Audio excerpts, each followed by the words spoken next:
Dear students, welcome back to my YouTube channel. और आज के इस वीडियो में हम अपने टेक्स्ट बुक के पोएम ट्रूथ के वार्मिंग अप के क्वेश्चंस को सॉल्व करेंगे। सबसे पहले हम चिटचैट के क्वेश्चंस को देखते हैं। चिटचैट का जो पहला क्वेश्चन है वो है, do we speak the truth all the time. तर्जुमा है इसका कि क्या हम हर वक्त सच कहते हैं। आंसर है इसका, most of the time I speak truth but sometimes I lie. के ज़्यादातर वक्त में मैं सच ही कहता हूँ, लेकिन कभी कभी मैं झूठ भी बोल देता हूँ। चिटचैट का जो दूसरा क्वेश्चन है वो है, why do we tell lies, कि हम झूठ क्यों बोलते हैं। तो आंसर इसका, we lie to cover up our mistakes and sometimes we lie to prank and to have fun.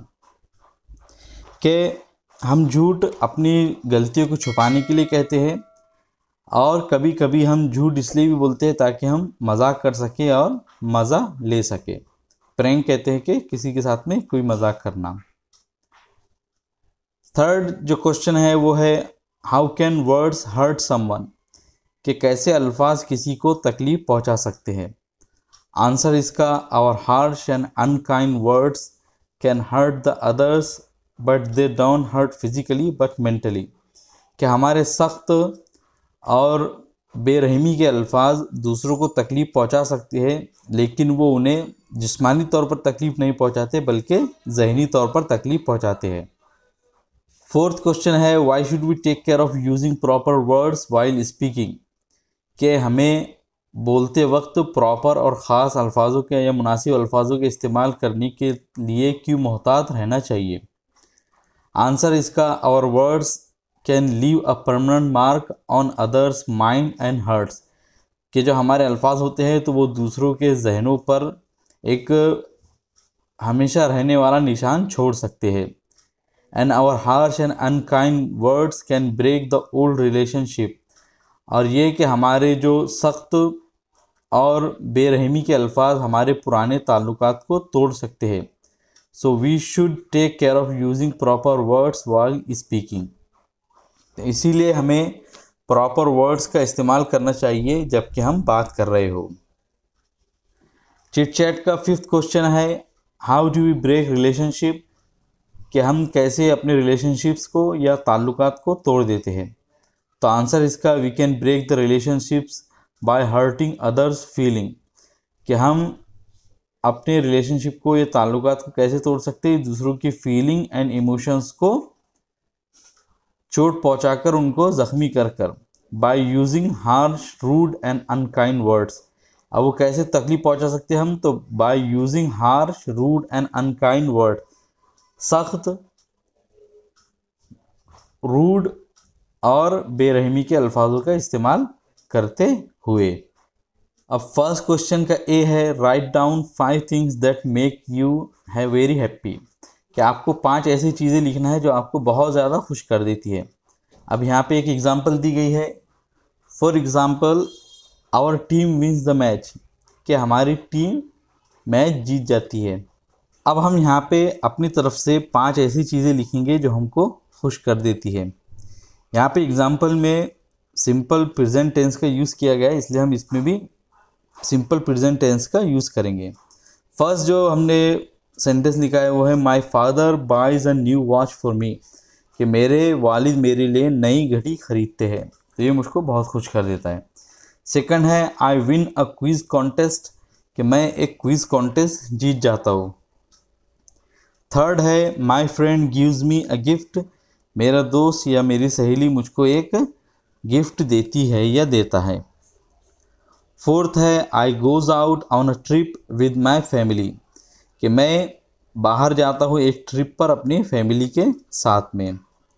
Fifth है, I find a toy that I lost long time ago, कि मुझे वो खिलौना मिल जाता है जो मैंने कई दिन पहले गुम कर दिया था, या जो मेरे से खो गया था कई टाइम पहले।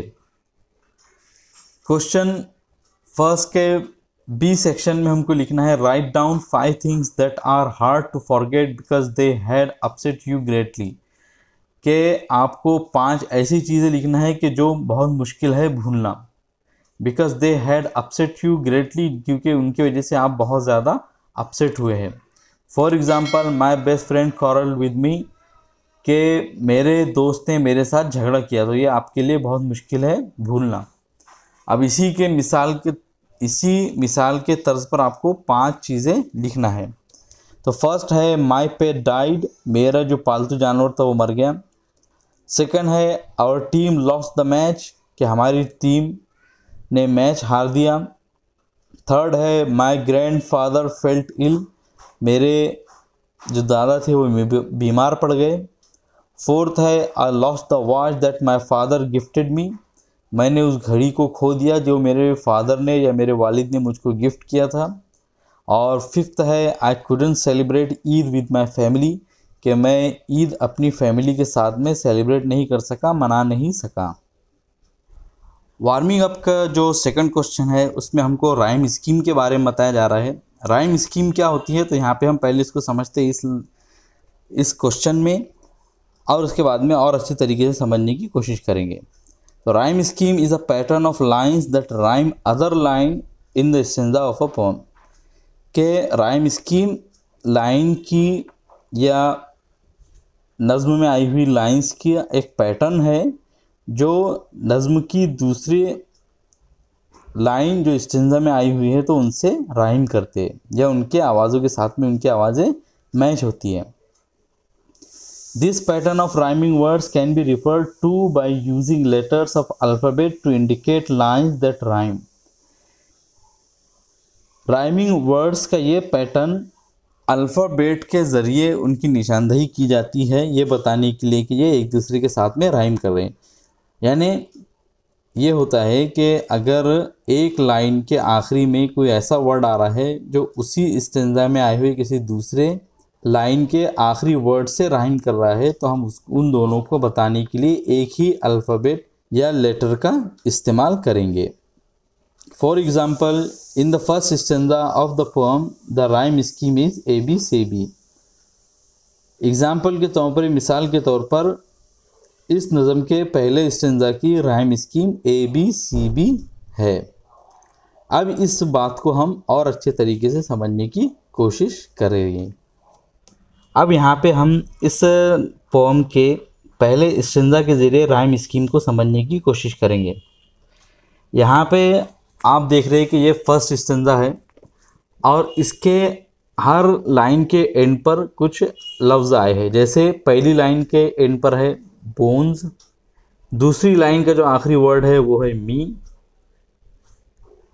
थर्ड जो लाइन है उसका आखिरी जो वर्ड है वो है स्किन, और फिर फोर्थ में आ रहा है मी।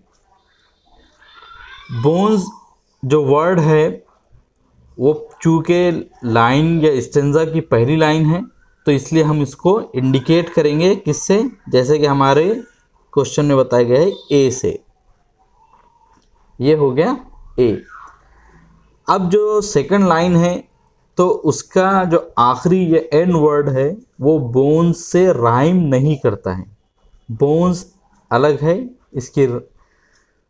इसका जो आवाज़ है बिल्कुल अलग है मी से, तो इसलिए हम यहाँ पे लिख देंगे बी। अगर बोन्स की जगह पे स्टोन्स होता या मी की जगह पे स्टोन्स होता तो हम इसको ए ही लिखते। क्यों? क्योंकि ये बोन से राइम कर रहा है, और अगर ये राइम दोनों की सेम हो जाती तो यहाँ पे हम उसको ए लिखते, यानी स्टोन्स होता तो हम इसको लिखते ए। क्यों?